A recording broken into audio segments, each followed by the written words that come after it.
हुआ जिसका डर था। बांग्लादेश में अब इनका बैंकिंग सिस्टम कोलैप्स कर गया है। जानेंगे किस तरीके से हलचल मची है और किस किस से बांग्लादेश मदद मांग रहा है, क्या उसे मदद मिल पाएगा। जहां एक तरफ ये सब कुछ चल रहा है तो वहीं दूसरी तरफ अब अमेरिका ने पन्नू मामले में भारत के एक पूर्व अधिकारी का नाम सामने ला दिया है, तस्वीर भी सामने ला दी है। अब इसका क्या मतलब है? क्या इस अधिकारी को अमेरिका मांगेगा और क्या भारत इसे दे देगा? बहुत तरह की चीजें चल रही है। अब भारत भी क्या एक्शन लेगा? जियोपॉलिटिक्स में बहुत कुछ चल रहा है। हमेशा की तरह CIS न्यूज नेटवर्क के इस एपिसोड में जानने को मिलेगा बहुत कुछ। आइए जानते हैं इन खबरों को विस्तार से। पिछले समय में जब पकड़ा गया था पन्नू के मामले में एक शख्स को अमेरिका के द्वारा, तो उनका नाम काफी दिनों बाद रिलीज किया गया और बताया गया निखिल गुप्ता है। अब यहाँ कहानी ऐसे हुई है कि एक शख्स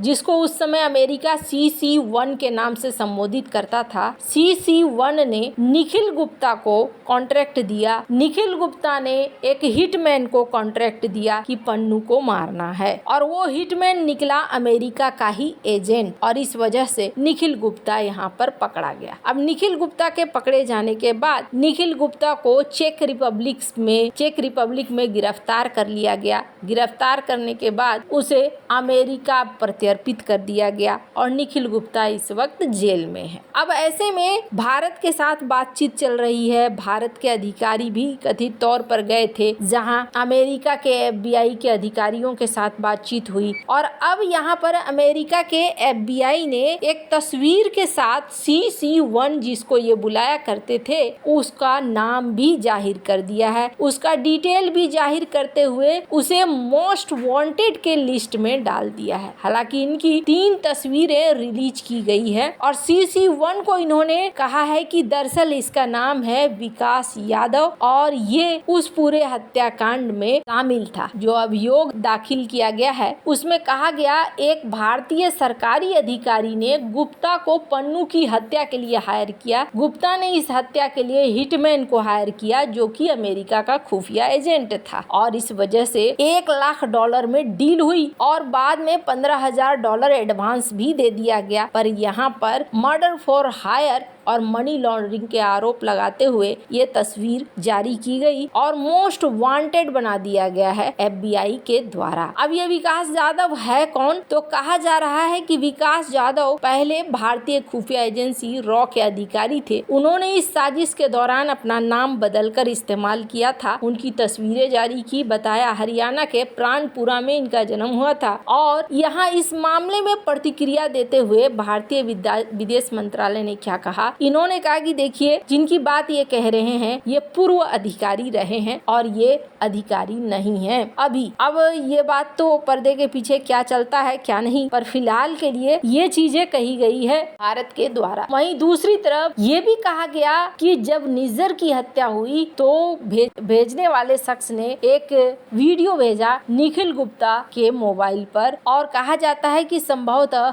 विकास यादव के द्वारा भेजा गया। तो इस वजह से कनाडा जो बार बार कहता है हमारे पास सूचना है, शायद वो यही कहना चाहता है, पर कनाडा ने अभी तक कोई ठोस सबूत नहीं दिए हैं। अब बहुत लोगों के मन में सवाल होगा कि इसका क्या होगा असर? क्या भारत को बोलेगा कि आप प्रत्यर्पित कर दो? तो अमेरिका अगर ऐसा बोलता है तो भी भारत प्रत्यर्पित नहीं करेगा। प्रत्यर्पित करने के लिए भारत के पास भी एक बात है और वो ये है कि भारत के NIA के द्वारा पन्नू को आतंकी घोषित किया गया है। पन्नू भले ही अमेरिका में वकील हो या अमेरिकी नागरिक बन गया हो, लेकिन भारत के लिए तो वो एक अपराधी है और इस लिहाज से फिर अमेरिका को भी पन्नू को भारत को दे देना चाहिए। बहुत सारे सीन हैं और दूसरी बड़ी चीज, अगर ऐसा हो भी जाता है तो अब यहाँ पर भारत के कोर्ट में केस चलेगा। कोर्ट का केस हो जाएगा काफी लंबा, बहुत सारी चीजें यहाँ पर हो जाएंगी। मतलब कि कहने का अर्थ ये है कि रिजल्ट जो होगा वो फिलहाल के लिए तो टालम टोल वाली स्थिति में दिख रही है। पर यहीं तक अगर कहानी खत्म हो जाती है तो समझ लीजिए कि पन्नू का जो ये पराक्रम चला है भारत और अमेरिका के बीच में, ये समाप्त हो जाएगा और उसके बाद भारत और अमेरिका के रिश्ते दूसरी तरफ बढ़ने की शुरुआत बात कर सकते हैं। पन्नू का राग अलापना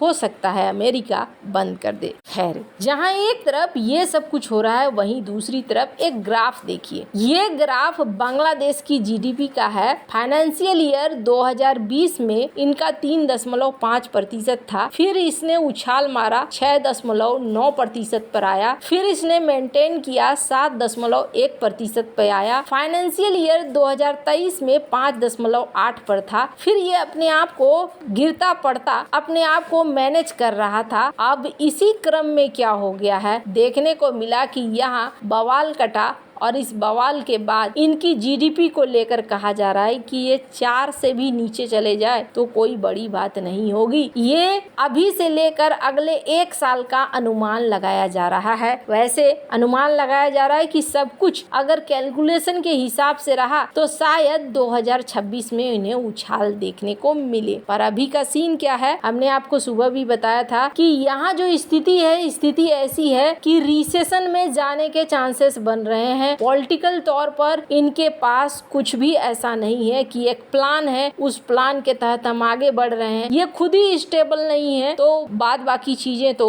रह ही गई दूसरी तरफ। और जहां तक बात है बांग्लादेश इस वक्त इस तरीके से डरा हुआ है, स्क्रीन पर आप देख सकते हैं। ये नहीं चाहते हैं कि इनकी शिपिंग कंपनियों पर किसी तरह का कोई समस्या आए। अब ये कह रहे हैं अपने जो भी वेसल्स वगैरह हैं कि देखो, जो कंपनी है ध्यान से काम करो, किसी भी प्रतिबंधित वेसल्स के साथ काम नहीं करना, कंपनी को नुकसान न हो ये चेत कर जाना। ये अपनी अर्थव्यवस्था को संभालने की कोशिश कर रहे हैं। इनके बैंक की क्या स्थिति है, स्क्रीन पर एक आर्टिकल देखिए, फिर आपको असली कहानी समझ में आएगी। द बिजनेस स्टैंडर्ड का ये खबर है, बैंक्स इस समय इन्वेस्टर्स के कॉन्फिडेंस को जीत नहीं पा रहे हैं। उल्टा क्या हो गया है, इन्वेस्टमेंट करने वालों का कॉन्फिडेंस ही डाउन हो गया है। स्क्रीन पर एक ट्वीट देख सकते हैं, कहा जा रहा है कि बांग्लादेशी बैंक के पास कैश खत्म हो गया है। वहीं दूसरी तरफ एक आर्टिकल देख सकते हैं जिसमें कहा जा रहा है, रिपब्लिक का आर्टिकल है कि बांग्लादेश का